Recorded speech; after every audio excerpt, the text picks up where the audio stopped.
Hi everyone. Today I'm going to demonstrate the method I use to brew my daily coffee. I call it the pushover method. It's meant to resemble a pour-over, but using an AeroPress.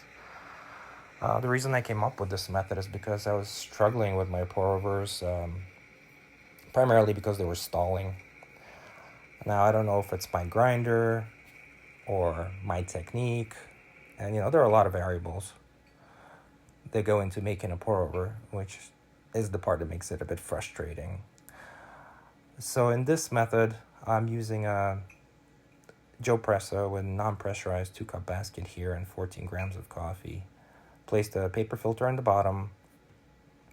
Most of the time I rinse it, but this time I decided not to. And a dispersion screen on top, which has two functions in this case. First of all, it keeps the grinds on the bottom separated from the water. In an AeroPress, usually your grinds would float up as soon as you start pouring the water in. So here, it keeps them on the bottom, kind of, resembling a percolation method versus an immersion brewing method. And second of all, it's acting as a kind of like a mellow dripper. It creates that barrier between the stream of water, so the beans the grinds don't get agitated as much. And it keeps this brew really clean. Now, if you wanted to create agitation, you could do so by varying the pressure and the flow. You could even create back pressure if you wanted to by pulling up on the plunger a little bit. I never do that. I try to keep a consistent press, aiming for around 3 minutes of total extraction time, depending on the beans I'm using. And yeah, I look at the markers on the AeroPress just to kind of time myself, and I try to go, cover a section in about 20 seconds. And that gives me a 3-minute total brew time. This time I made a really nice standout coffee.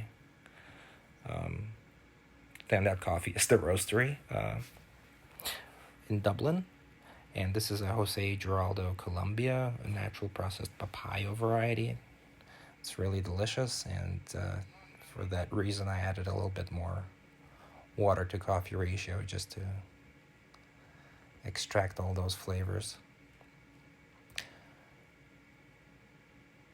Yeah, so this is a very simple process. Yes, it's involved. You have to stand there and hold your arm over it, and basically I'm just resting my arm on it to keep that flow. There's not a lot of pressure I'm putting on it.